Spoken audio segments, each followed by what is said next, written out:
Hello, good evening, everybody, and welcome to our event tonight. I'm Rebecca Taylor, the editor of Jewish Renaissance magazine. So, welcome to our event to launch the summer issue of Jewish Renaissance. The theme of the new magazine is Jewish life in South Africa, and tonight we'll be focusing on South Africa's Jewish heritage and hearing about the community today. So just to mention that the images, a lot of the images that you've seen are from Mark Scholl, the photographer that we commissioned for our summer magazine to do a shoot in Cape Town and Johannesburg. And he's done some wonderful photos for us. So thank you, Mark, who I think is with us, joining us today. And the music, many of you might recognize as the South African Jewish musician, Johnny Clegg. So we'll be talking more about South Africa soon. But before we delve into South Africa, I'd first like to give you a taster of the rest of the magazine.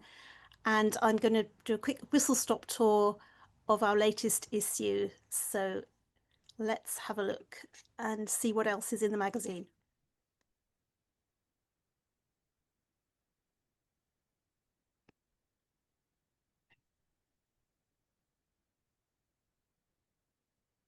Have we got an image of Peggy Guggenheim?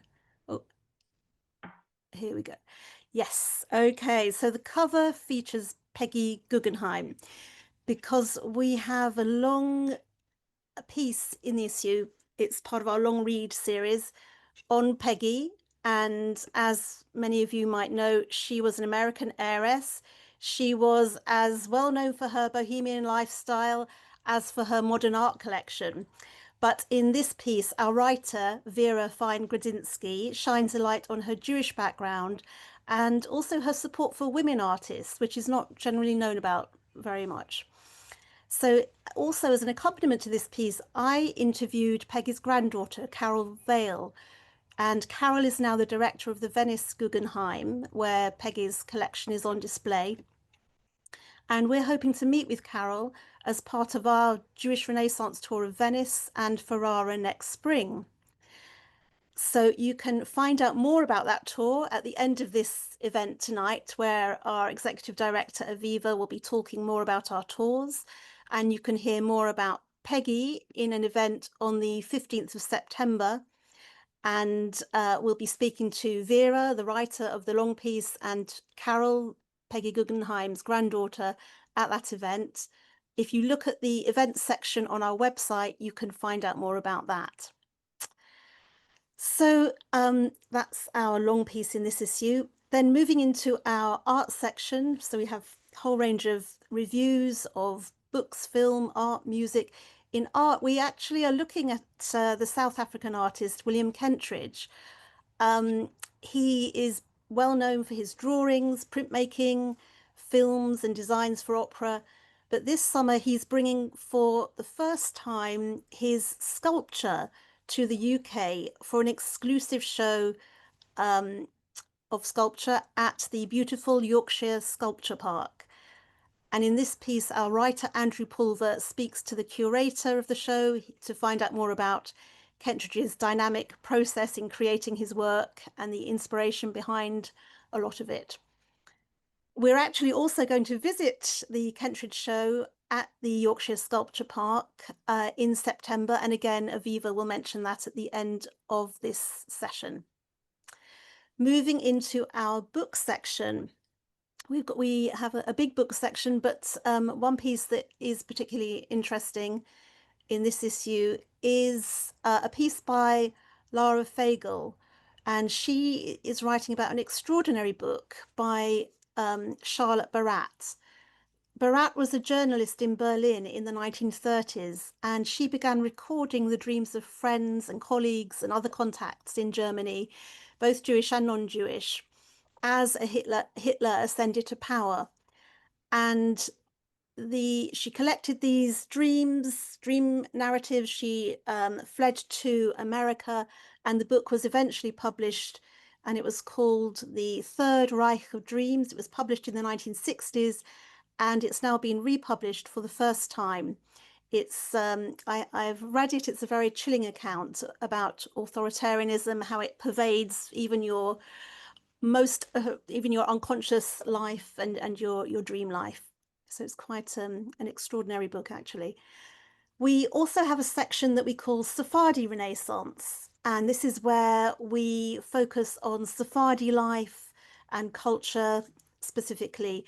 And in this issue, we have a special issue about Iraqi books. We have an interview with Samantha Ellis, who is a British playwright, and she talks about her Iraqi family.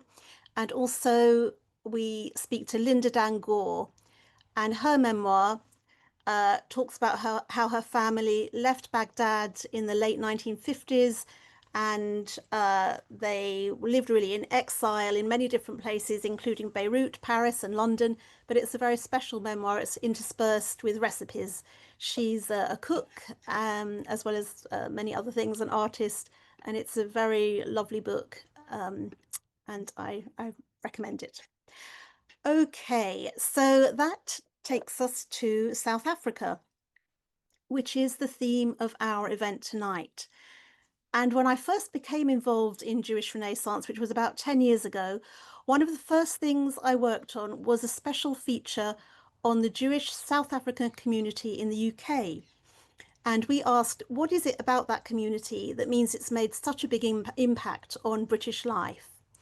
Among those we interviewed were the actor Janet Suzman, the playwright David Lann, and the chief rabbi, Ephraim Mervis.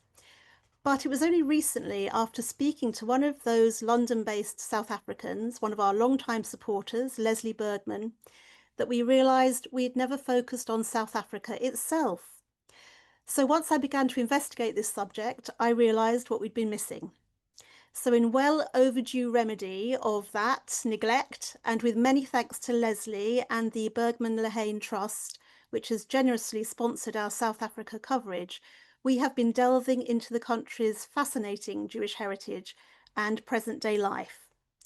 So to start off our coverage, our exploration tonight of South Africa, we're going to go over to hear a few words from Leslie, and then we'll hear from our guests. Good evening, everyone, and thank you for joining in this webinar. I'm a great admirer of Jewish Renaissance. I've read the magazine for 15 years or so, and have been and have supported it in a number of ways. And when in a recent discussion with the management and the editor, question arose of what would be a good way of using some support that I wanted to provide. I discussed the question of whether, in the context of the very good reviews they have done over the years of Jewish communities in various countries, it would be a good idea to do a review of the South African community. So as an ex-South African who's present living in the UK, lived in many countries, still has a very close connection to South Africa. My good friend and Gavin Morris, whose work I admire so much at that wonderful institution, the South African Jewish Museum, is on the panel. It's an extraordinary community, I'd have to say, which punches above its weight in many ways. And even though it has been diminished in recent decades, it is still a very vibrant community with extraordinary range of events, and therefore I'm delighted that I can introduce this evening. Thank you for giving me the opportunity, and I hope you'll enjoy the webinar that follows. Thank you very much, Leslie. So we'll be joined tonight by three special guests who will be speaking to us from South Africa. We have Gavin Morris, who is the director of the South African Jewish Museum in Cape Town, Lee Sussman, who's a stylist, a performer and researcher into Jewish and Johannesburg history, and the human rights activist and lawyer Albie Sachs, who is not with us yet, but we are very much hoping he will be joining us soon. Okay, so first, one thing I should mention, while our guests are speaking, send in any questions you have in the comments section of the Zoom event, and at the end of the guests and what they're talking about, we'll go to you and we'll give over our Q&A to your questions. So please send in your questions and hopefully we'll be able to answer them. But let's start with Gavin Morris, who's going to tell us a bit about South Africa's Jewish heritage, as well as the work of his museum. So Gavin Morris was born in Bloemfontein, which is the capital of Free State Province in central South Africa. He lived for a year in Israel on a Habonim program, and later spent many years working in the film, advertising and marketing industry before joining the South African Jewish Museum as its director in 2012. He's been particularly active in broadening the museum's educational outreach programs to promote understanding of Jewish life in the wider South African society. So over to you, Gavin, in Cape Town. Thank you very much, Rebecca, and thank you for the introduction as well, Leslie. Lovely to be here with everyone. I'm going to share my screen. We have a very short, a little short period for me to speak. So what I'm going to do is just give you a little bit of background about the South African Jewish Museum, where we're based, and it's going to be very Cape Town centric, I'm afraid, but there are worse fates. So this is the South African Jewish Museum. Now, we are very fortunate to be based at the heart of Cape Town's Jewish cultural precinct. So what you're seeing over here is where the museum is based. We share premises with a few other organizations, including all the various communal organizations and offices which are there as well. You can see Table Mountain in the background. And this is really the home of Jewish cultural life in Cape Town. There are events, whether they be a bar mitzvah, a wedding, a talk, a film preview, you name it, there's cultural events happening on the precinct almost every single day, the museum being very much central to that. We share the campus with the oldest congregation in the country, the Cape Town Hebrew congregation, commonly known as the Garden Shul, Gardens being the neighborhood in which we are based. And in my mind, it is the prettiest shul in South Africa as well. It seats about 1,200 people. This is the new shul, new being built in 1905. And it is an active Orthodox community that has daily minyanim and has been, the congregation itself has been going for a little over 180 years now. We also share a campus with the Cape Town Holocaust and Genocide Center, which does remarkable work teaching the dangers of genocide and xenophobia, and teachings on the Holocaust, but also the Rwandan genocide, seeing we're based in Africa, and they have sister institutions in Johannesburg and Durban as well. On the campus, we also have a Jewish-themed lending library, the Jacob Gitlin Library, a kosher restaurant, Cafe Ritva, which is a milchik restaurant. And of course, what would a museum be without a gift shop where we run a number of different African Judaica designs, where we work with local crafters who develop designs which we sell in our shop as well.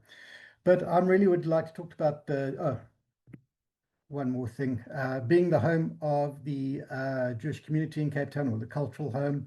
We're often a target for protest action. And you can see from the bottom picture, my building, the South African Jewish Museum, is literally the only building there that has the word Jewish in it. So anytime there is a protest, anytime the press is outside, my logo and my branding gets put in the background. Whether that's a good or a bad, I don't know.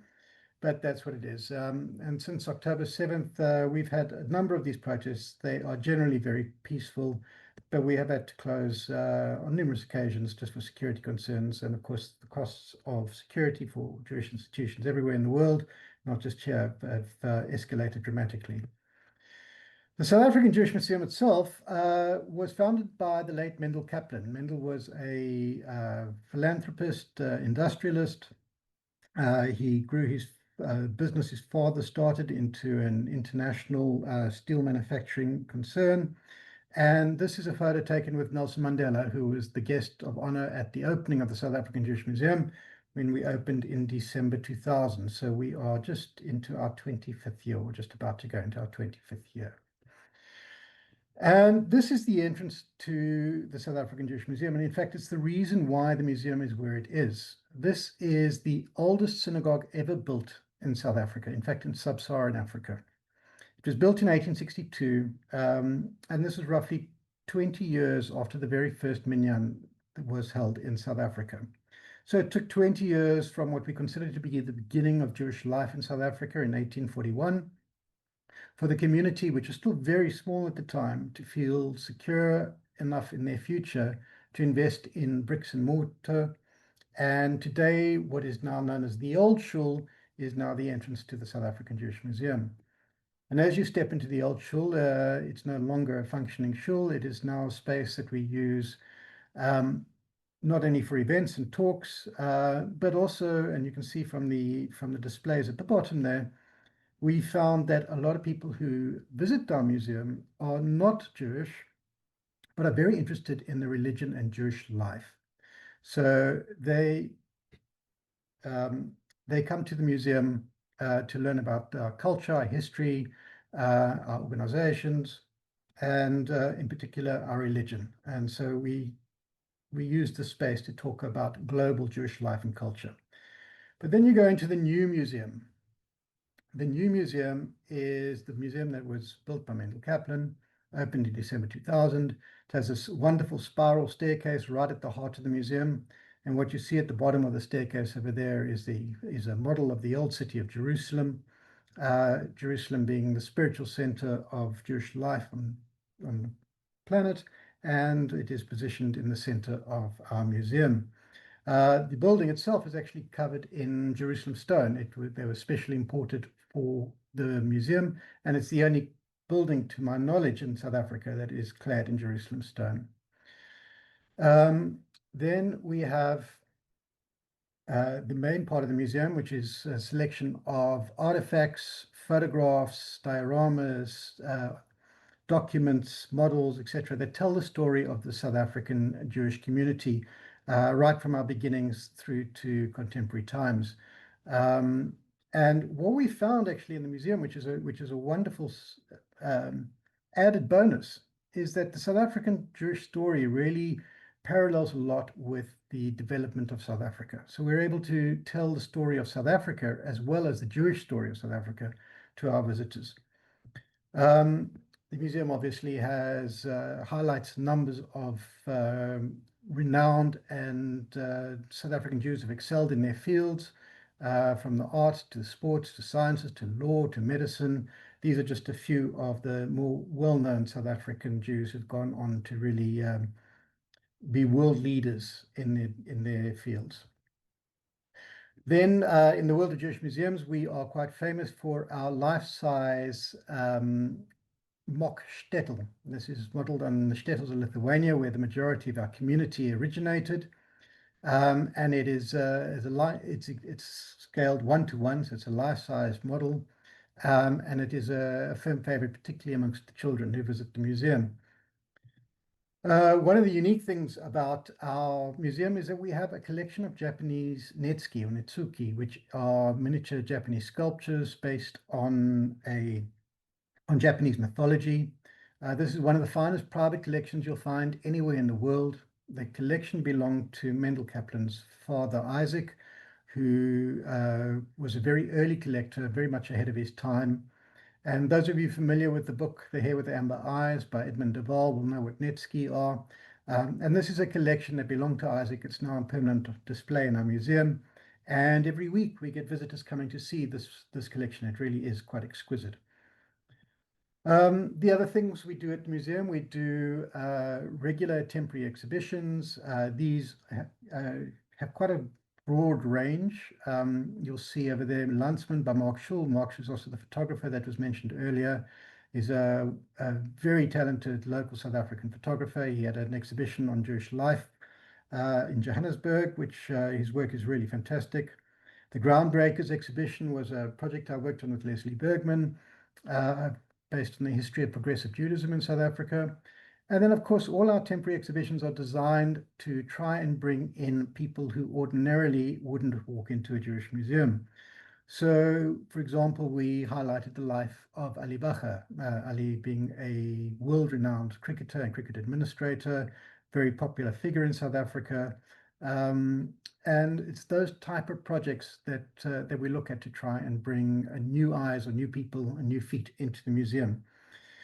But one of the other projects we have is a digital social history, which we put online.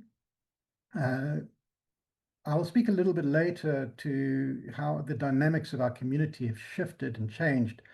But really what we've discovered is that there is there's a scope rather for the social history of places. We're not talking about an academic history where minutes and letters would be kept, but rather the social history, 100 years worth of photographs, memories, documents that belong to not only to people, but to Jewish communal organizations, particularly from the small towns that have closed their doors over the past century.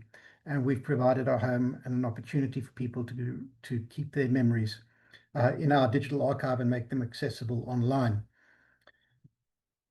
This is really the heartbeat of the museum. It occurred to me early on in my tenure at the museum is that most South Africans, the vast majority, grow up never knowingly meeting a Jewish person. And with our museum, there was the launch pad for us to try and see if we could change that, to demystify our community.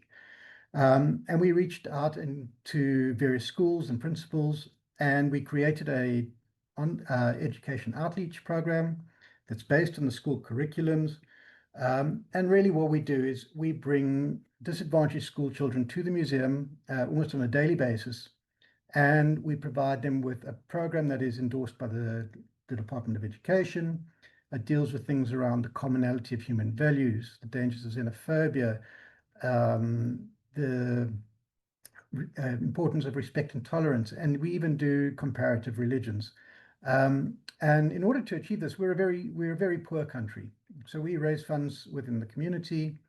The program is fully subsidized to the extent where we literally send a bus to these schools. Many of these schools are dysfunctional schools, or rather very poor schools that don't have access to transport.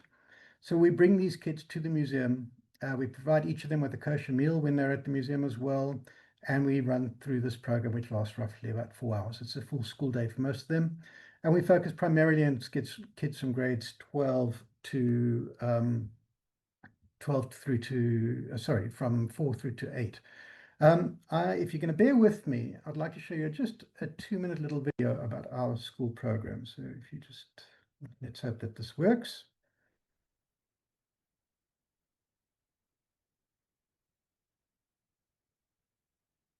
Yeah.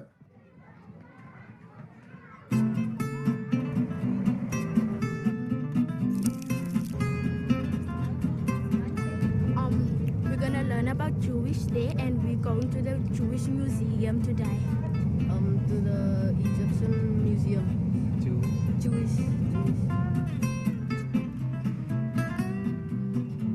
Good morning, children. Do you all know where you are? Yes. This was the first time I've been to a museum, and it was nice to see, because you always see it on the TV and you wish that you can see it in real life. What does that sound like? The kids who come through as part of the outreach program have never met Jewish people and have no idea of what they're all about. So this is a wonderful opportunity to demystify Jews for them. We went there, my heart was beating like a nervous feeling. When they said that it was old, I didn't believe it, because it was like beautiful. There was no dust and things like that. I want each of you to take a bundle. Remember, you've come from Eastern Europe. You've had a long journey. It's not only about religion. We go through concepts like xenophobia, anti-Semitism, discrimination and prejudice, but we do it in an interactive way so that it becomes real. Prejudice. Say it again. Prejudice. Judice. I only thought that they're gonna show us like about the Jewish people, but it was nice to see that they also show people here in South Africa also. At the end of the day, we all meet in the synagogue. It's just a lovely way of ending off the program. I thought that Jewish people are weird, and when they said that we had to respect other people's religions, then I said to myself, it's not weird when other people believes in other stuff. It was a nice feeling for me to go there because nothing went wrong with anything. It was just perfect the way it was. I would love to go again. And when you go home, you remember one thing, that it doesn't matter if you're Muslim, Christian, Jewish, Baha'i, everybody must be treated with respect.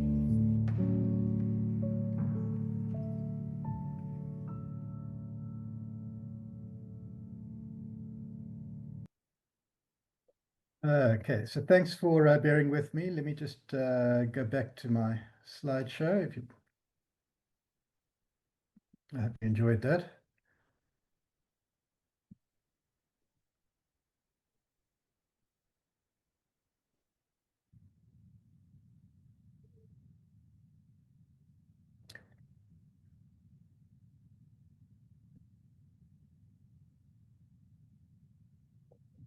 My computer seems to be a little bit slow. Oh, there we go. Okay.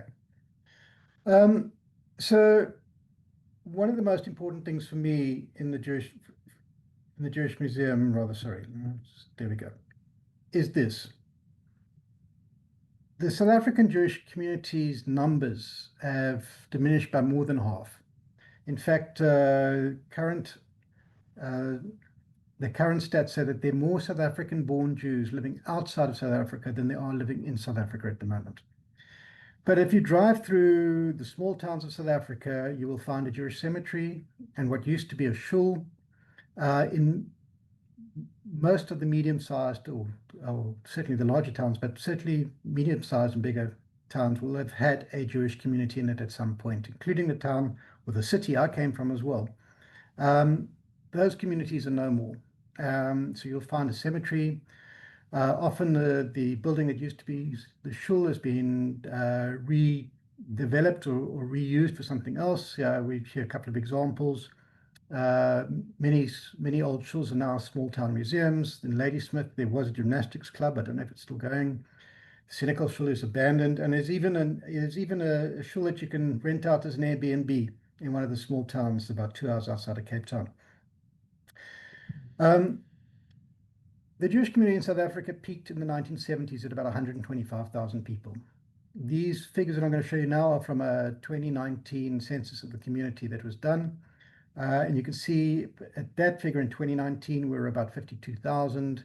The estimate now is somewhere between 47 to 49,000. And you can also see that we become a very urbanized community. The small town Jewish communities have, for the most part, disappeared. And our community is almost exclusively now between Johannesburg and Cape Town, and Durban to a lesser degree. That percentage in Durban has dropped, I think, over the past few years as well. In terms of where South African Jews have gone, these figures are only up until about 2015. But what I can tell you is Australia, we used to be very popular. The UK is still quite popular, but Israel at the moment is by far and away the most popular destination for South African Jews who are choosing to immigrate. There are a number of reasons for this. I think the fact that you have a semi-soft landing in Israel with support from the government in Israel to when you settle as a new Olim has made things a lot easier, particularly for South African families leaving on rands and trying to settle elsewhere is not the easiest thing. But we are a very cohesive community, particularly in the two major cities, Johannesburg and Cape Town. 75% of Jewish children attend the Jewish day schools. Our intermarriage rates are much lower than most other places in the diaspora. The one downside, though, is that we're an aging community. You can see by this graph, the majority of the community are elderly, and we're not having enough youth to replace those that pass on. I have a friend of mine who works with the local Chevra Kadisha. He estimates, and this is anecdotal, that there is one birth for every 4 deaths in Cape Town. And of course, we're a very Zionistic community. We're very closely attached to Israel. And if you look through the history of Israel, and particularly the history of Renana, you'll find a lot of South African Jewish influence and impact. And that's really my slightly more than 10 minutes. I'm more than happy to answer any questions towards the end of the webinar. So I hope you enjoyed it. Thank you. Thank you. Thank you, Gavin. That was really wonderful, absolutely fascinating, and so lovely to see that video of the outreach work you're doing. It's really impressive and inspiring. Thank you for that. We're going to go now to Lee Noodleman-Sussman, who is in Johannesburg. And Lee, you're going to tell us a bit about life in Johannesburg and the things that you've been involved in culturally and artistically. Thank you so much. I'm also going to share my screen. Oh, Lee, let me introduce you. Sorry. It's okay. Before I begin. So Lee Sussman is a singer, dancer, researcher, and 4th-generation Joburger who has been involved in numerous cultural initiatives. These include teaching music and ballet in townships across Johannesburg, working with a homeless choir at Temple Israel in the city's Hillbrow district, and developing a Yiddish language album that is now part of the city's Holocaust and Genocide Center's collection. She is currently exploring Jewish women's contributions to fashion in South Africa and other countries. Okay, Lee, so over to you now to hear your very interesting activities. Thanks so much. Yes, so as a researcher and artist based in Johannesburg, I explore memory, melodies, and movement. My work is really about making the invisible visible in a city where there are many hidden treasures to be found and unexplored secret stories to tell.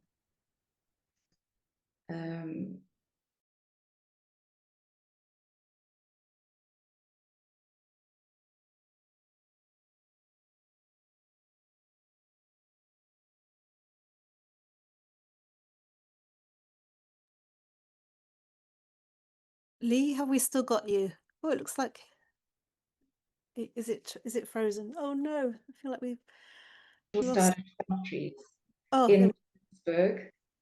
Is everything okay? We lost you for a moment there, Lee, but you're now. Okay.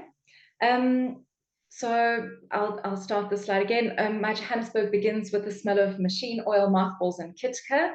And for those of you who don't know, kitka is a Yiddish word, probably of South African origin, used uniquely here to refer to challah. Both sides of my family started factories in Johannesburg in the early 1900s. My great-grandfather on my mother's side, pictured on the left, Hyman Garb, from Lithuania, began a mattress factory in Mayfair. And my great-grandparents, Ruda, pictured in the second image, and her husband, Samuel Meyer, from Poland, started a dressmaking factory in Doornfontein. And my mother, who you can see in the third picture, and her sisters and her parents, they lived with their mattress-making grandfather and their piano teaching granny, Lily Garb, and my Oma Lily, who taught them all how to play piano, eventually also taught me piano as well. My mother remembers her grandfather Hyman, a very serious man, weeping during the movie Fiddler on the Roof, probably overwhelmed by memories he had tried to bury. And I remember visiting the factory in Doornfontein, the dressmaking factory. Boba Ruda's factory had now been taken over by her sons, my Zeta and my great-uncle Isaac. For many Jewish families like mine, the garment industry was a path to economic mobility, a way to build something that might last in a new country. The downside was that the kitka, the challah that we ate on Friday nights, carried the faint smell of mothballs after spending the whole day in the factory. And although the dressmaking factory no longer exists, it must have rubbed off on me too. No, not a smell of mothballs, but my side hustle is that I now work as a personal stylist. And the last photograph is me sitting on my grandfather's lap. Gerald Michaelo inherited the mattress factory from his father-in-law, Hyman Garb. And looking at this photo, I can still feel my grandfather's warm, sweaty, bare chest as he embraced me. And I can almost smell the machine oil from the mattress factory on him.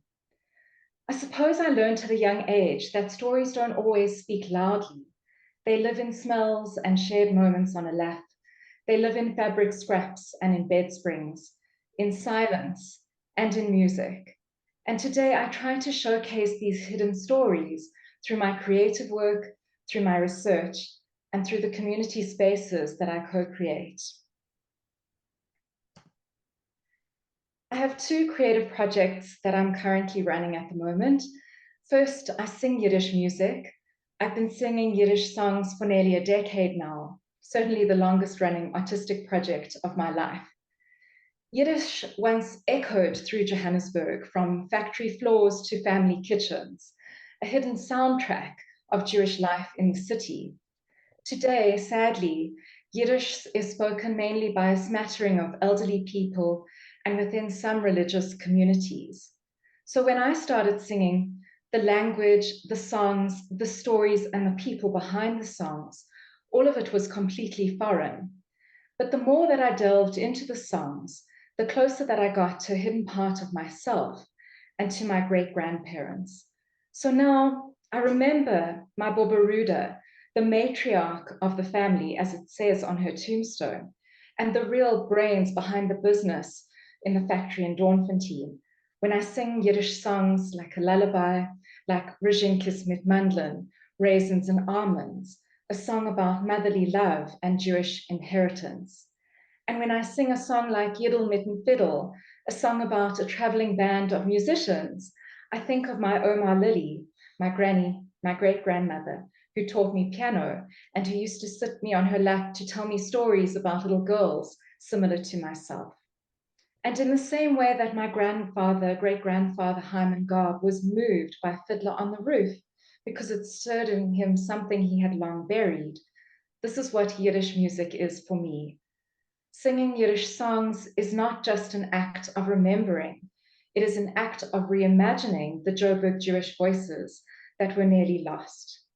As mentioned, I've recorded a Yiddish songs album, and this is now part of the Johannesburg Holocaust and Genocide Center's permanent exhibition, and subtly connects wider Jewish history to the Jewish past of Johannesburg. Another strand of my creative work at the moment, I'm currently warping biblical stories, characters, and myths with my own personal stories in Johannesburg. I invent stories that I wish were there, especially about biblical women. And I collapse time and space so that Johannesburg becomes a character in the work. The city is a sponge that holds both biblical stories and fragmented stories from my own life. And I think you can see this in these two images that I've put there below. The one on the left at the bottom is a fresco from the Dura Europa synagogue in Syria from around the 12th century. And it depicts Miriam saving Moses from the bulrushes while being witnessed by a line of people on the banks of the Nile. And this line of people is echoed in the second, a photograph of people moving through a secret passage from my parents' garden to the Oxford Road Synagogue on my wedding day, from the Bedecken ceremony to the Chuppah ceremony. I'm still discovering what shape this work will take. At the moment, I'm thinking it's a series of site-specific performances, but for now, I'm really enjoying the playful process and deeply asking, where do I, as a white Jewish woman, fit in to this intense and very complex city? In terms of my current research, it was mentioned I'm researching dressmaking and that upward mobility. I'm going to present it at Limud in Johannesburg in a few weeks' time. But last year I presented on how Jewish women were at the forefront of South African contemporary dance. And this has become a much bigger and broader research project because their stories are so rarely told. And I think it's partly because they are white, and whiteness in our current context in South Africa is uncomfortable to talk about. And now, given the current issues that we're seeing in Israel and the rise in anti-Semitism, I think Jewish identity is similarly uncomfortable. Dance critic Adrian Sichel, who's pictured in the bottom photograph on the right, noted that the early development of South African contemporary dance was led by mainly white Jewish women. These women had the resources to travel abroad and to import techniques and trends from contemporary dance overseas, but they also had the sensitivity to understand that these Western techniques couldn't be simply imposed onto the African body. These women were educators, they were activists, they taught impoverished Black dancers not just to perform in their companies, but also to become the next generation of dance leaders. And we see this in the photograph at the top. This is Sylvia Glasser, who formed Moving Into Dance, teaching Sunny Boy Mattel. Sylvia has now retired and is living in Australia, and Sunny Boy is now the current artistic director of her company. The photograph at the top on the right is a piece by Robin Orlin, who taught Mamela Nyamanza, the lady who Adrian Sichel is talking to on the bottom right-hand corner. And Mamela Nyamanza is a dance leader in her own right today. And the bottom left-hand corner, this is Adele Blank teaching, and she's so formidable and still well into her 80s. She continues to teach and volunteers mainly now in Cape Town for the Zip Zap Circus. All of these women use dance to speak to the deep fractions, tensions, and hopes of this country. And while honoring their legacy, I ask, how did their Jewishness, their womanhood, and their whiteness shape their work? And I ask, what role did Johannesburg play? This is a vibrant, disjointed, and extremely complicated and layered place, but it certainly played its part in their choreography. And however uncomfortable whiteness and Jewish identity may be, I've written a paper on Sylvia Glasser and Adrian Sichel, which has been accepted for a dance conference at the University of Cape Town later this year. And certainly no pressure on Gavin Morris, but I have submitted a proposal for an exhibition for the Cape Town Jewish Museum on these women. And it's really just in the hope that their stories and their legacies will not be lost. And finally, my community work. In 2018, I co-founded a community called 9th Street, named after, well, a nickname of a synagogue in Johannesburg. We're a gathering of multidisciplinary Jewish artists based in Johannesburg.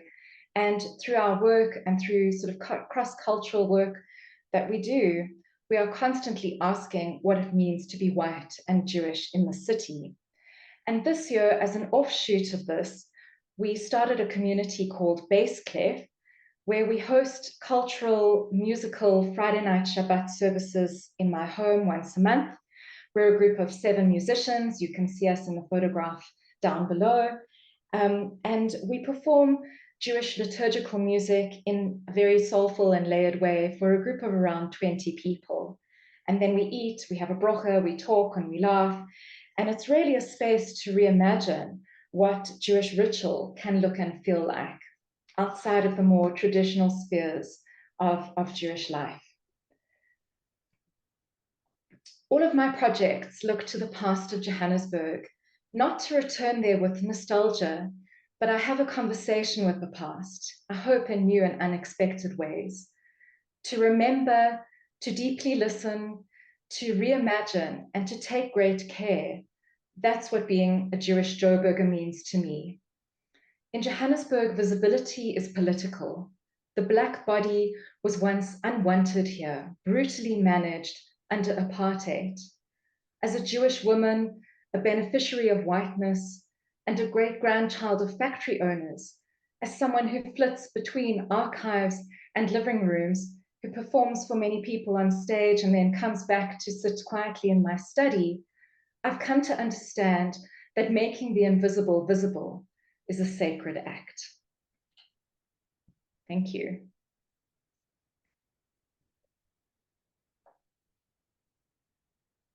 Thank you, Lee. That was beautiful. Thank you so much. And I didn't know any of that about the Jewish women dancers, so that was really interesting to hear about, as well as your own connections and really wonderful things that you're doing in Johannesburg. So I'm sure we'll go back and hear more about those in our Q&A. But now I'm delighted to introduce Albie Sachs. Albie is an activist, writer, and former judge on the Constitutional Court of South Africa. He began practicing as an advocate at the Cape Bar at the age of 21, with the bulk of his work involving defending people charged under racist statutes and repressive security laws. In 1966, after being subjected to repression by the security forces and twice being imprisoned, he went into exile in England.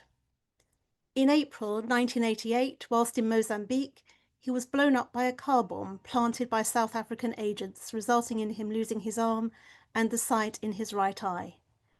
Later, he devoted himself to preparations for a new democratic constitution for South Africa, returning to South Africa in 1990 to continue work on the Constitutional Committee as well as on the National Executive Committee of the ANC. He has published numerous books, and this January, to mark his 90th birthday, he launched an online resource entitled The Albie Collection, a curated conspectus of the life, love, law, literature, and laughter of Albie Sachs. So Albie, we're delighted to have you with us today, and you're going to talk to us a bit about your early life, I think, perhaps the influence or impact of your Jewish upbringing and how that may be influenced or maybe not your work and career, and then talk us through a bit about your part in the anti-apartheid struggle, and then maybe your thoughts on South Africa today. But I'll leave it with you to kick us off, maybe beginning by talking about your early life. I'd read somewhere that you'd said your home was profoundly anti-racist. Being a Jew was also part of that, being the underdog. I never let anti-Semitic remarks go by, or anti-Irish or anti-Black. So maybe, should we start with that? And you can tell us a bit about your upbringing and your background. I'm going to go back, and something that Lee just said is giving me my starting point. By the way, Lee, when you come down to Cape Town, I got very, very close to moving into dance and Sylvia, and we correspond from time to time, and I'd be only too happy to add some extra stories for any presentation you might want to make. And also become friendly in recent times with Greg McCormack, who's the most brilliant, wonderful dancer.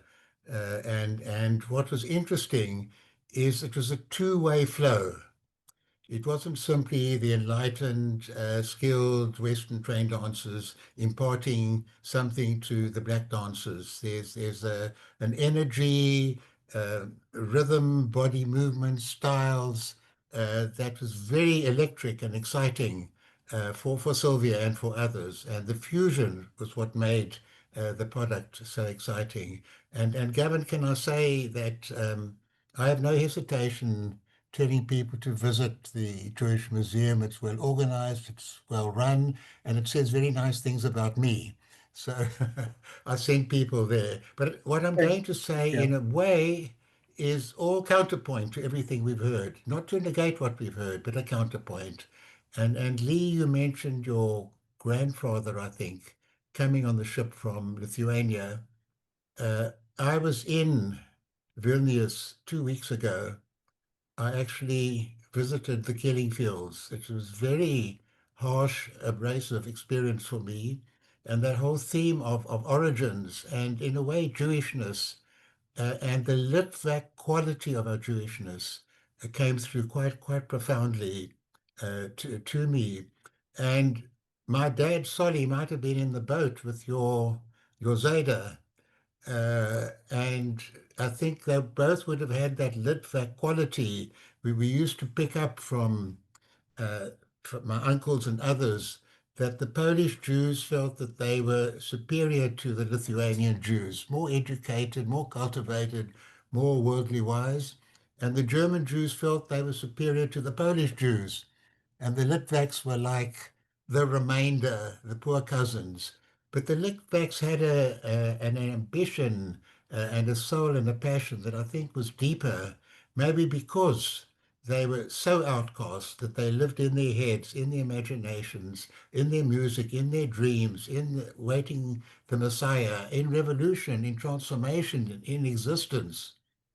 So Solly Sachs, my dad, became organizer of the Garment Workers Union and could very well have brought the workers out on strike against your Zayda. And yet there was a connection between them. And people used to say, Solly, how can you play poker with the bosses? And Solly used to say, class struggle is class struggle and poker is poker. And the one's got nothing to do with the other. The fact is that my dad was not a sweetheart trade unionist. He was a fighter. He was admired for being a fighter. And he was seen as embodying a certain element of Jewishness that refused to lie down, that refused to submit, that refused to be subaltern, to be demeaned, and identified because of the pogroms, because of the persecution, because of the hatred from which they'd been fleeing and the dreams which they had, very strong emancipatory visions and worldviews.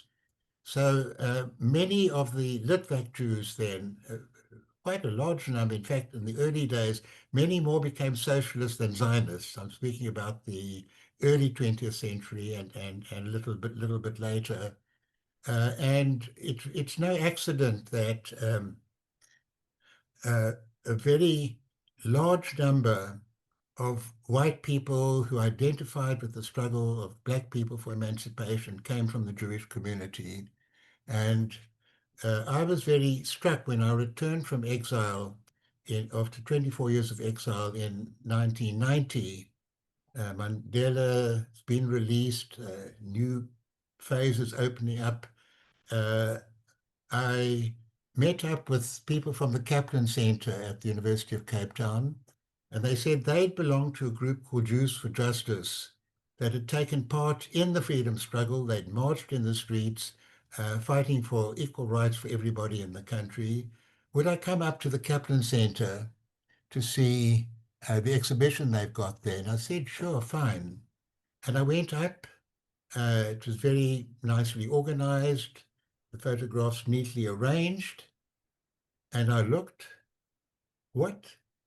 No, Solly Sachs, my dad, who was in the news all the time, bringing workers out on strike, being banned by the government, defying the ban, going to jail, going outside the country, organizing helping to found the anti-apartheid movement in London. I looked for Sam Khan, the attorney in Cape Town, brilliant, sharp person who'd been on the city council, witty, who groomed me as a young advocate in how you strategize legal cases. It's not just getting the technical aspects right. You've got to get the voice right. You've got to say something maybe that'll read well in the press to get sympathy for your client. An absolutely superb person and a big personality is not there at all. I looked for Jaime Basner, had been a senator earlier, been detained during World War II with the fascists, with the Nazis. He wasn't there. I looked for so many other people who'd been so active in the struggle. Dennis Goldberg, 22 years in prison because he'd been together with Nelson Mandela in the underground resistance. We'd been in the same youth movement together. He wasn't there. I looked for Ben Turok, who'd also been imprisoned in Cape Town. He wasn't there. You know, I've only got 5 fingers left. They're not enough to indicate the number of Jews who played Ruth First, who was blown up and killed in Mozambique. I survived the bomb that was sent my way. None of them were there. So I thought, come on, man, Jews at least know how to be good opportunists. And, you know, Albie Sachs has come back, Dennis Goldberg is there. Claim us. Maybe exaggerate the role that we played. But somehow we were cut out. We were like censored. It was like awkwardness. And this was even from the people who'd been marching in the streets, hadn't realized how incongruous it was. So we created an exhibition of Jews who were in the struggle. And it's so different, that exhibition, from the very lovely pictures that Gavin and yourself have been showing. Why? Because it didn't show Jews separated from South African society, the general society. It showed Jews in the struggle, on trial together, treason trial, in the trade union movement, in the women's movement, in the Black Sash organization. The range was quite wide. It included people like Helen Suzman, who'd contributed one way and another. And so this was an energy and a vitality that for us who were involved, I'm sure our Jewish backgrounds played a huge role. For the anti-Semites in South Africa, it was proof that the Jews were the whites who were stirring up and creating all the problems. Implication being black people are dumb and stupid, don't have ideas of their own, and it takes the slim carers, the smart guys, Jewish people, you know how clever and smart they are, to stir up the blacks and deal with what are so-called grievances. You look at even the advocates, the famous advocates like Arthur Chaskelson. I don't think he featured, or maybe got a small role somewhere. So we had the first rabbi. We had Oki Geffen, who was a rugby player who scored 15 points in one game. Jews were immensely proud of him. Sure. But the Jews who really, to my mind, played a very special, significant role in South African history were excluded completely. So it took us a couple of years. A photographer called Paul Weinberg worked with us, and a very lovely booklet came out. Now, how does that tie up with my visit to Lithuania recently? Many of my cousins had gone to Lithuania to see the shtetls where their grandparents or great, mainly aunts and uncles and so on had perished. And I didn't want to go, and I felt an anger. It's not just that there'd been the horrible treatment, the persecution of the pogrom period and then the extermination of the Nazi period. It was that Lithuania never accepted responsibility of Lithuanians. The Russians, they criticized, often with great justice. The Nazis, they criticized, obviously, but it was never them. And my uncle Yossi used to tell me how intense the hatred and anger and repudiation of so many Lithuanians was. So one honors those Lithuanians who refused to capitulate, who hid Jews and so on. I don't like the term righteous Gentile. I found there's something almost racist and anti-Gentile about it, like there are a few exceptions. You know, it's like the good Jews and so on. So I'm reluctant to go. A Lithuanian journalist, Kestas is his name, gets in touch with me, and he's writing, doing a photographic story of the Litvaks. He's now working on 100 in different parts of the world. Biggest single block is from South Africa.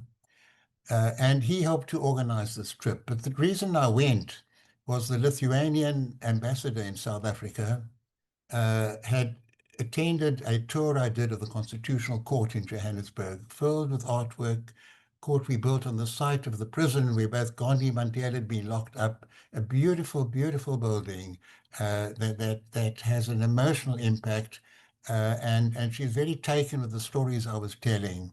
So she liked the Lithuanian connection, and she persuaded the president to offer me a presidential award. So there I am with my wife, Vanessa, and our son, Oliver, flying into, we call it Vilnius, and I have a very strange emotion. I think all the time planning going there, what am I going to say about Lithuanians not accepting responsibility? I'm focusing on my great aunts and great uncles and others who perished. But as I'm flying in, we're traveling business class. I'm going to be met at the airport. I'm going to be taken to a nice hotel in the old city. And I start thinking of my grandfather, my grandmother, my dad, age 10, and the others. The contrast. I'm coming to receive an honor, being looked after so beautifully, and they would have been getting into a train maybe for the first time in their life with a trunk, with all their belongings, going to this country called England to go to South Africa. A letter would take 6 months to get from South Africa to there. And their courage, their fear, their courage, their idealism. I just had such a beautiful, loving, powerful emotion for my grandparents, that generation. When we went to the killing fields, my family had been in Kamaya. I heard it as Kamai, and the space nearby where the bodies lay buried was just a kind of fence around it, hilly sort of area with trees and stones. And I didn't know how I would feel. And all I could see was very beautiful landscape. And then I almost felt ashamed. What's the matter with you, Albie? You're not weeping, you're not feeling sorrow, you know it in your head, but you're not like feeling anything. Then we were taken to a shul that had been converted into a library. So it's not only in South Africa, in the small towns, in Lithuania as well. A shul is now a library. But visitors, Litvaks from abroad, had managed to recuperate the names of the dead.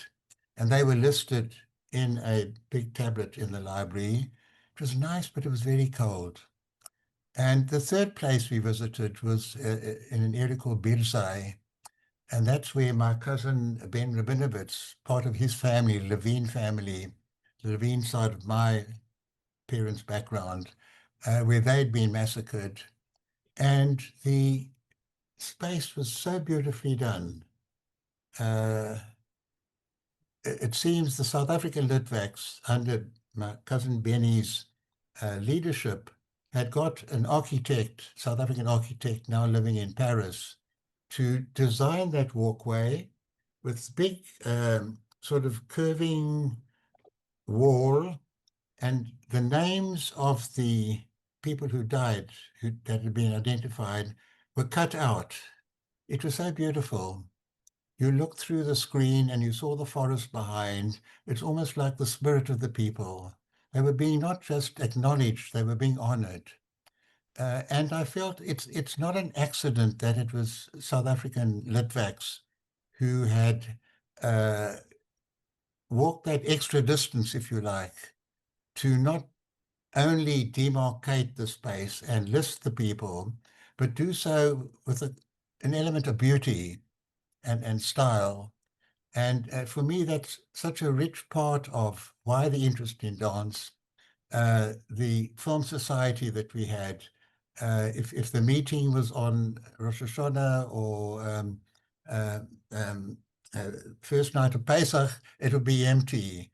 The Thursday night concert at the Symphony Hall, symphony concert, if it happened to fall on Yom Kippur, it would be empty.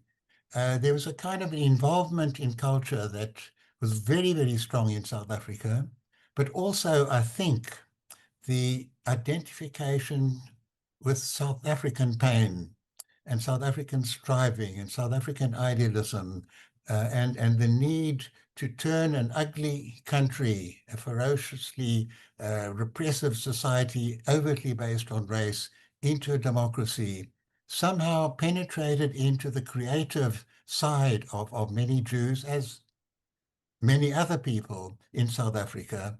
And that resulted in honoring our own ancestors, as it were, buried in Lithuania with beauty.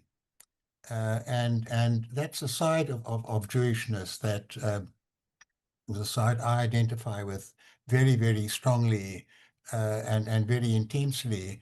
And I must say, when we returned in 1990, our biggest ally in terms of that quality of Jewishness was the Chief Rabbi Cyril Harris. And he insisted that Joe Slovo was a good Jew, that Albie Sachs was a good Jew. We didn't go to shul, we didn't have mezuzahs on our doors, we didn't keep high holidays, we did nothing that you're supposed to have as the minimum of being a good Jew, but he insisted we were good Jews.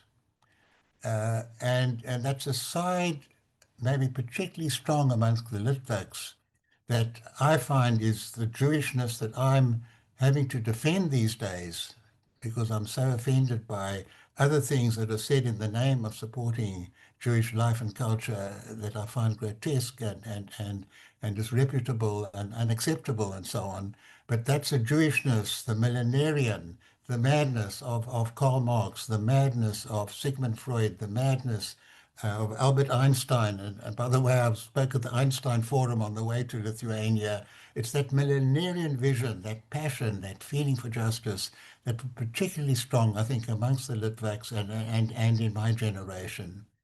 So it's not a contradiction of what Leah said or of what Gavin has said, because your worlds have their own reality, very meaningful for the participants, but it's another side, another part.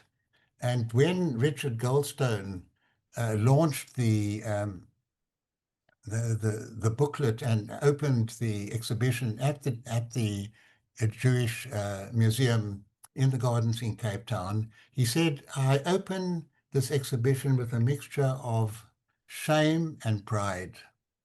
And the shame is that the Jewish community as a community never stood up against apartheid, never stood up against official racism, even when people pushed them to condemn laws that were overtly racist, condemn actions. They said, no, no, no, no, we're in enough trouble already, we'd only make waves.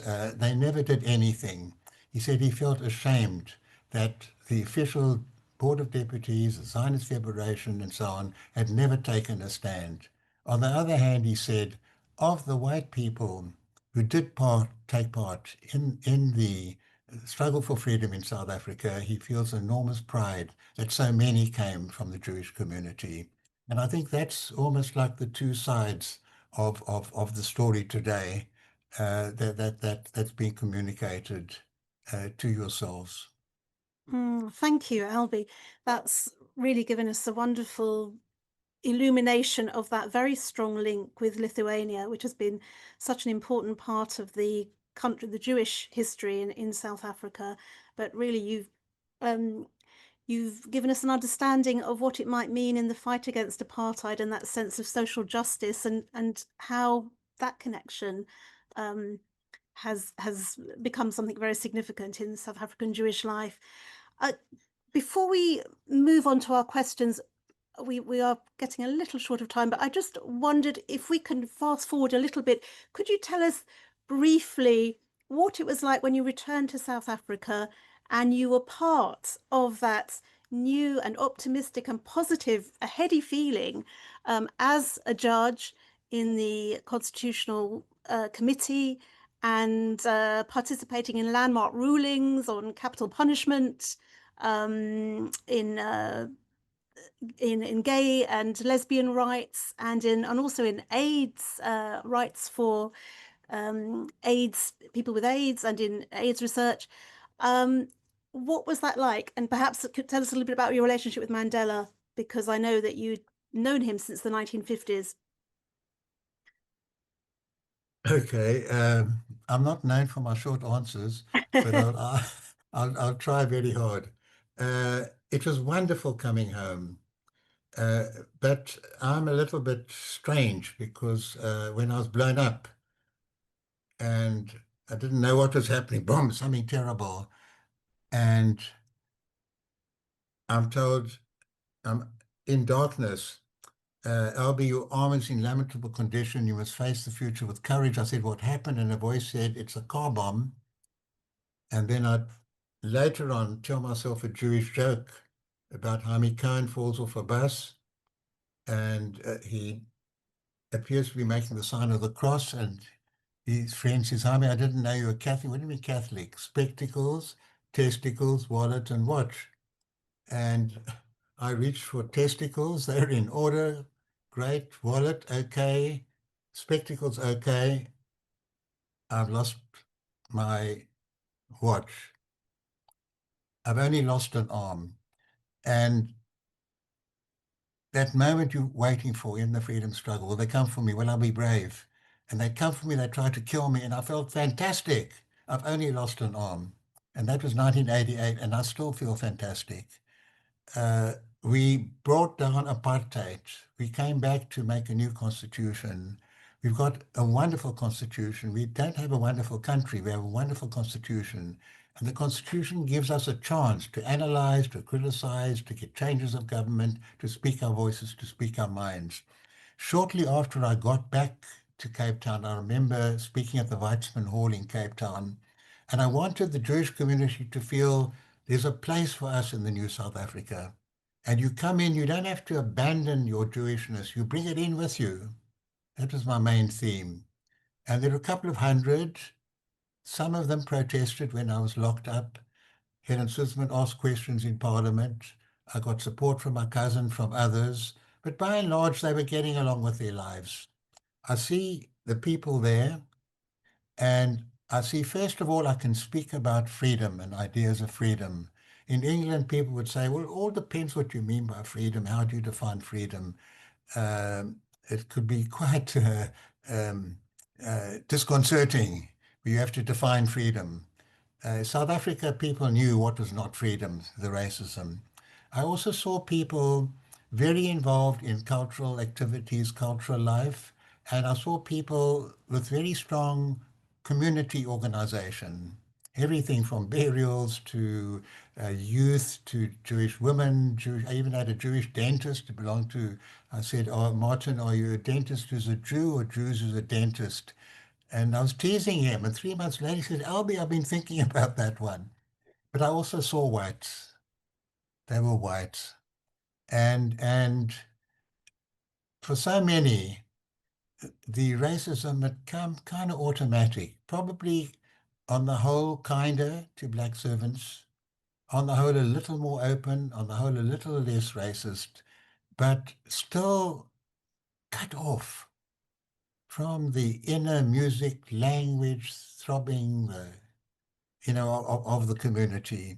And the question, in a way, was how to encourage people to share, to bring in what you've got and to learn from others. Being on the court was amazing because we have this great constitution. It's very progressive in so many different ways. For its time, it dealt with sexual orientation, 1996, forbidden form of discrimination. Very strong on non-racism, non-sexism. Non-sexism is a fundamental principle equal to non-racism. Environmental rights, the first constitution to have environments, children's rights, social and economic rights. So now I'm a judge and I'm defending the rights we've been fighting for.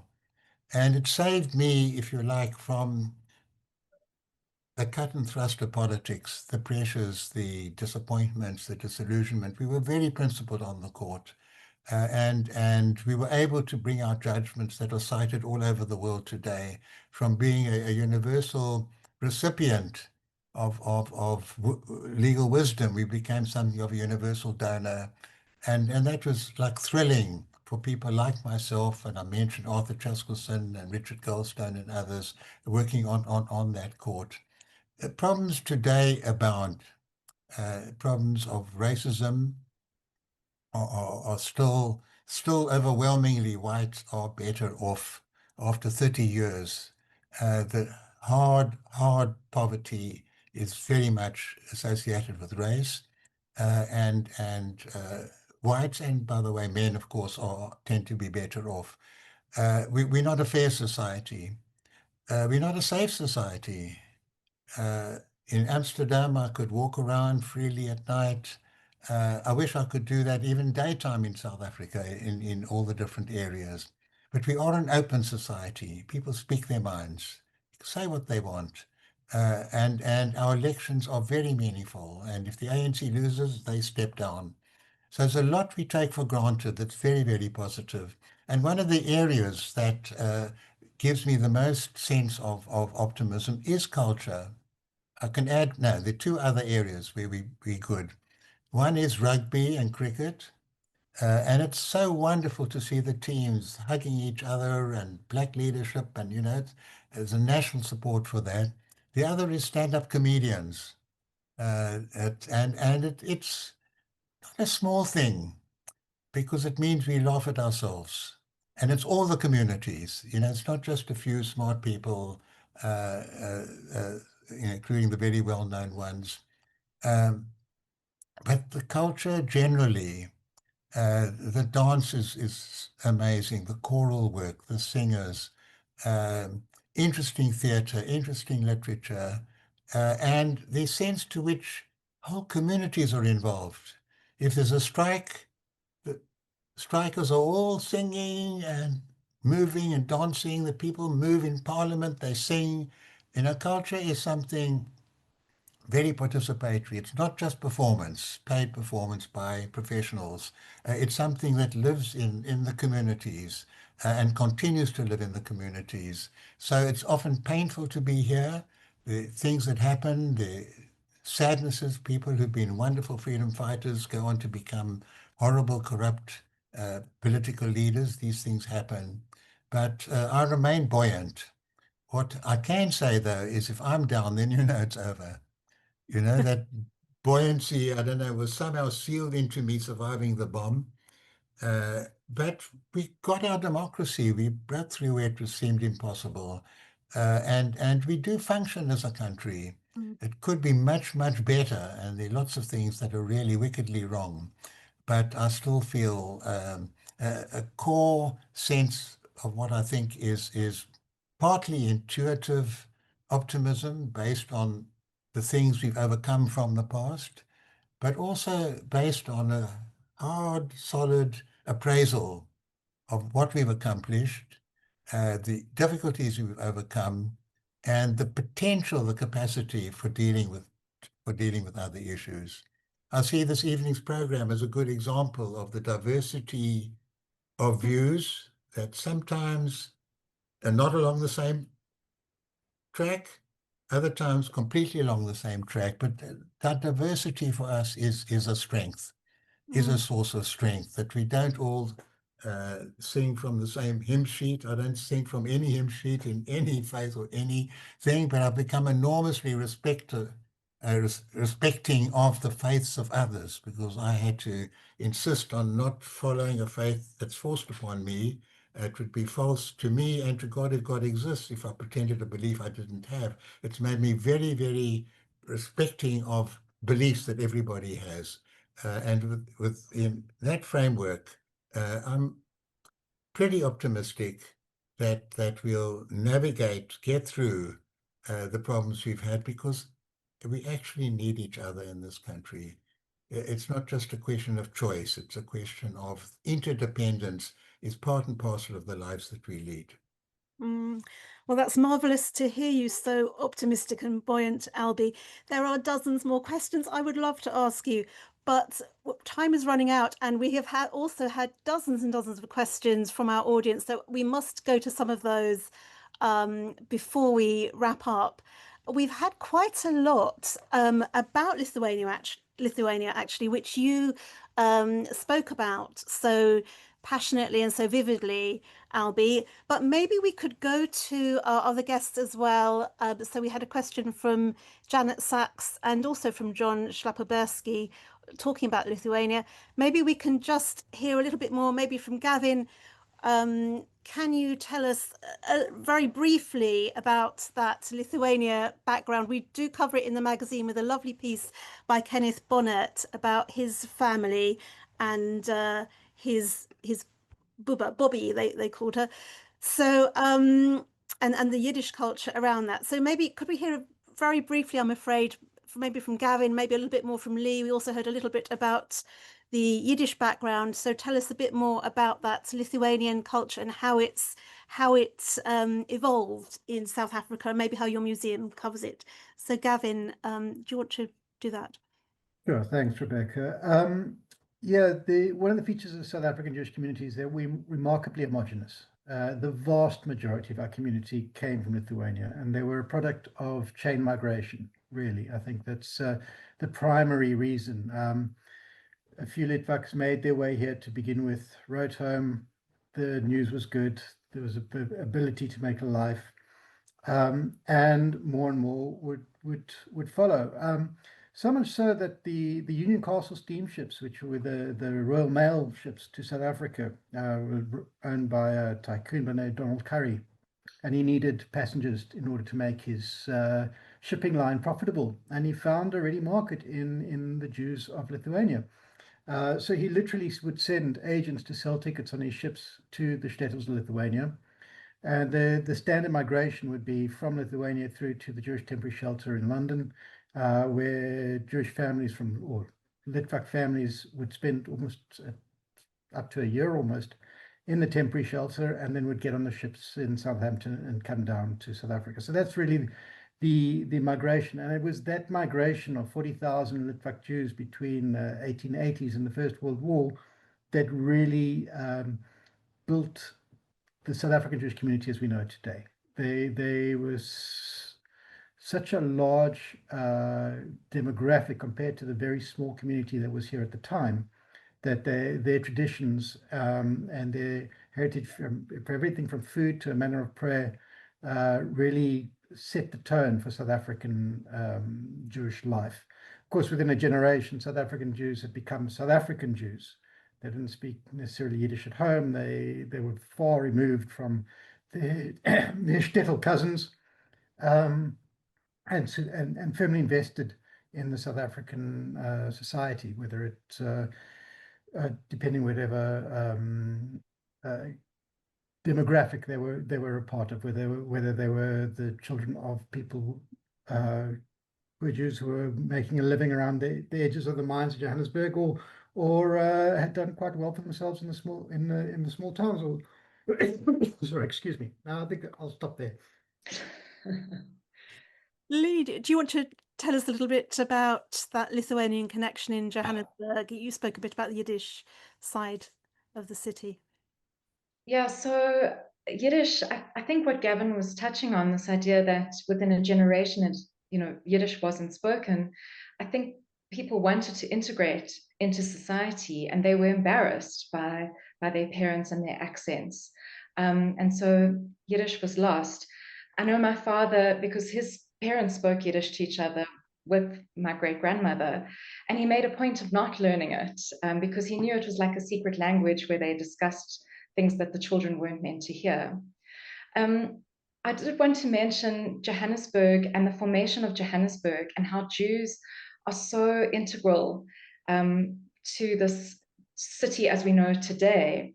I just finished reading Louis Souden's biography on Muriel Alexander. She was the doyen of something called the Repertory Players. They were theatre people. They were an amateur theatre group. And she was born in Cape Town in 1884. And in 1887, her family moved to Johannesburg. Her father landed up becoming number 3 in the Johannesburg Stock Exchange. And yet they lived in this mud hut on the edges of Marshalltown because the city was still being built. So Jews were so much a part of the history of Johannesburg that Litvak culture is ingrained in the city in every way. Thank you. Okay, yeah, it's such an interesting subject. And I recommend Kenneth Bonnet's essay. He actually is very interesting. He talks about how the Lithuanian immigrants, many of them went out into the rural areas and became, well, some of them became close to the Afrikaner farmers, and took up professions, farming professions. Some even ran ostrich farms, I think, in some areas, and really were part of a whole sort of rural side of the economy as well, which was fascinating for me to read about. I just, in the interest of right to reply, Gavin, we did have a question. Does your museum have a history of the Jewish freedom fighters who fought against apartheid, from Janet Tresman? So do you want to just tell us a little bit about that again, fairly briefly? But I thought it was only fair to give you a chance to respond. Yes, we do. Albie as a young man features in our exhibit. A lot of as Albie pointed out, the number of Jews that were involved in the struggle are numerous. Their relationship with the established Jewish community, I think, is fraught, I think, is probably the mildest way to put it. But what has been wonderful is that our community, and I'm speaking for Lee and my generation as well, is that we have learned a history that we didn't know growing up. And it touches on that in the museum. You could fill a museum alone with the stories of Jews in the struggle in South Africa, but it's a very nuanced story. It's a very difficult story to tell. The museum does deal with it, but I think it's time for us to relook at how we deal with it and expand on that story as well. Just it's the further you are from something, the easier it is perhaps to look at it and deal with very difficult questions. Okay. We do have many more questions. Aviva, can we go to one more question, or do we need to tie this up? I think one more question is absolutely fine, but then we will. Okay, so maybe we should go to Joe, who has asked a lot of questions. Joe Goldblatt. Joe, shall we spotlight you, and you can ask one brief is allowed. One brief question. My goodness, what a brilliant evening. Another treasure from Jewish Renaissance magazine. I agree with all the speakers. What a treasure you are to all of us in the diaspora. My question is about the government of South Africa and its support of the Jewish people. I heard Albie speak eloquently about the government in previous days. I wonder what it's like today, and also how the terrible atrocity of the 7th of October has impacted the Jewish community in South Africa. Are there demonstrations in the public square and in the universities, as we're seeing in Europe and, of course, in America? So what is the relationship with the government, and what is it like on the ground in this terrible conflict that we're experiencing now in the Middle East? Thank you. Should I take that? Yes, Gavin, do you want to start? Yeah. Sure.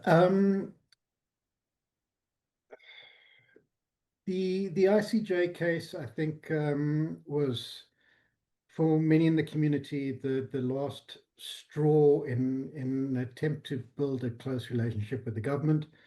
I think certainly from the advent of democracy, the Jewish community has been very supportive of the move to a multiracial South Africa. And we are represented by an umbrella body called the Board of Deputies. And we had pretty good relationships with the government on most spheres, other than when it came to Israel. The ANC government was never particularly Zionistic, but got on quite well with the community. What I have seen since October 7th is very much a hardening of attitudes towards the government. I think the community felt very much abandoned by South Africa taking Israel to the ICJ. The motivations for that are for journalists to discover later on, but it really did feel as though the South African government and a lot of the statements that were coming out of government ministers and from the government itself were very hurtful, I think, to the Jewish community. So the relationship in my lifetime, I've not known, in my adult lifetime, I should say, since the democratic South Africa, I've never known the relationships between the established Jewish community and the government to be as low as they are today. In terms of demonstrations, we've seen plenty, but I have been pleasantly surprised. South Africa was the hotbed of the BDS movement for many, many years. Israel Apartheid Week was a feature on major universities in South Africa for decades. But compared to what we've seen in the US, in Australia, Canada, in the UK, the protests have been very reasonable. Well, not reasonable, but much smaller, not really as aggressive. We have had protests, we have had security concerns, but as I say, I think the perception of Jewish life in South Africa is from abroad is quite far from the reality. I think that you can walk around in South Africa wearing a kippah, being outwardly Jewish in pretty much every place across the entire country, and be quite safe and secure and not concerned about living an outwardly Jewish life. I think that's the best way I can sum it up. That's good to hear. Albie, would you like to very briefly, I'm afraid, respond at all to the question from Joe about the relationship between... I'm scared I'll spoil everything. It's fairly brief. You know, I should keep stum. No. I'd say probably 90% of Jews in South Africa would agree with what Governor said. The other 10% are horrified by what's happening in Gaza and feel the Jewishness in them is being violated. The human sympathy, the connection with people who've known oppression and injustice. And some of them are very outspoken. They belong to Jews for a Free Palestine. Others are not as outspoken. They include quite a few people prominent in the intelligentsia, prominent artists, satirists, and others. In that sense, it's a mixed thing. But I would agree with Gavin that there hasn't been, I just keep my fingers crossed that the tensions in the Middle East that are horrible there don't lead to friction and conflict in South Africa. And so far that has been avoided. That sounds like a good place to end that question, unless you want to add anything else, Lee, to what's been said. Like Albie, I feel like I just need to keep stum on this issue. But I will say, interestingly, on university campus, it's one of the easiest places to speak your mind about Israel. It's fascinating. Our community organizations are really strong on campus. When I was at Wits in the early 2000s, it was really difficult. Israel Apartheid Week, I couldn't express my Jewish identity at all, let alone, mention the word Israel. But I think things are much easier for Jewish students right now, despite 7th of October and the current war. They are able to wear, even if they're Jewish and Zionist, they're allowed to speak their mind and to have arguments with other students in a safe way. So very much, very different to what's happening overseas. That's really heartening to hear. And thank you to all of you. It has been an absolutely fascinating evening for myself, and I hope for our audience too. I'm going to hand you over to Aviva now, because we really are running out of time. But once again, many, many thanks to the three of you and to our audience for your interesting and thoughtful questions. Thank you. And thank you, Rebecca, for not only putting this panel together, but for doing an amazing job editing the issue of Jewish Renaissance, which contains all the articles we've been talking about. I'm just going to take a minute of your time, first of all, to do a thank you, but then to tell you a little bit about Jewish Renaissance and what's coming next, both in South Africa and in the UK. So first of all, Albie, Lee, Gavin, I'm so glad you didn't stay stum. Albie, I heard you first speak. I don't know. I kept saying to my colleagues when we were planning this seminar that it was about 10 years ago. I think actually it was probably nearer 20 or 25. And I'm losing track of time. But about the Truth Commission in South Africa. And I remember it so clearly because you talked then, and it kind of came up tonight about how important knowledge is and acknowledgement, about learning, acknowledging pain, but then about reconciling, about how one then relates to each other and builds bridges and builds conversations. And I'm hoping that in our very small ways, that's what we're doing. And we're doing that not just interfaith, but within the Jewish community as well, and with the Jewish communities around the world. I don't think we need to be shy of the fact that we're a very diverse community with a whole range of opinions. And I think that on the one hand, on the other hand, is really for me what Jewishness is all about, going back thousands of years. And it's the creativity in the conversations between that's where we excel. And I think tonight has been a hugely impressive example of that. And I'm so grateful to you all. One of the bridges that we're building is very much between the UK and between British Jewish culture and Jewish culture throughout the diaspora, as well as Jewish culture in Israel. We've worked in relationship with many communities, and I'm so delighted that Leslie suggested South Africa and that we've been focusing on South Africa in the magazine, but also we'll be participating in South Africa Limud. So Lee's husband Wayne is on this call. He's absolutely instrumental in organising Limud in South Africa. And for all of you South Africans who haven't yet signed up, I know there are conferences in Joburg, Durban and Cape Town, and I do hope you'll come along, and if you do so, I very much look forward to meeting you there. Coming back to the UK, we are continuing all sorts of conversations. We're taking a brief hiatus in August, not least because I'll be in South Africa rather than London. But we're starting again in September. What else you'll have seen in the magazine is going to feed into what we're continuing with. So that you're going to see there's a huge feature on Peggy Guggenheim in the magazine. We'll be having a conversation about her and Venice with both an academic expert on her life and history and her granddaughter in September.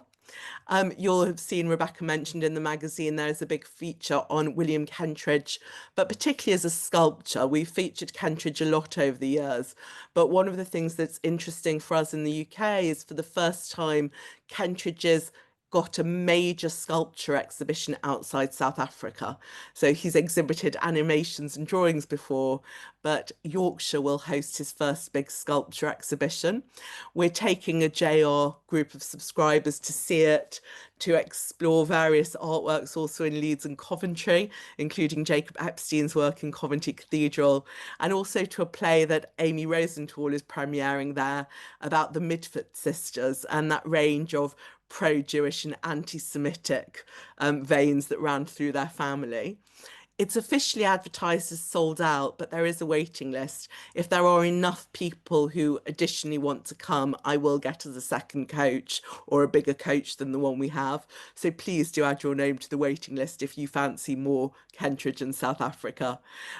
We've got various other trips going on as well, but I think the only other one I'm going to mention for now is Iceland. So in January, you might not know there is a Jewish community in Iceland, but also the classical music scene in Iceland was founded by Jewish refugee musicians. So we're going to be exploring that in person in January, and there are a couple of spaces left, I believe. So please come along, please read the magazine. And for those in South Africa, if you can't see us in person at Limud, I do know that at the South African Jewish Museum, as well as in Joburg, we're going to have copies of Jewish Renaissance with the articles available. So I do hope you'll read us on the page. I'm going to stop there because we've run over time, but I just want to finish with a thank you again to our amazing panelists, to Gavin Morris, to Lee Nudelman-Zussman, and of course to the remarkable Albie Sachs. Thank you so much and have a good evening. Bravo, bravo, bravo. Bye, everyone.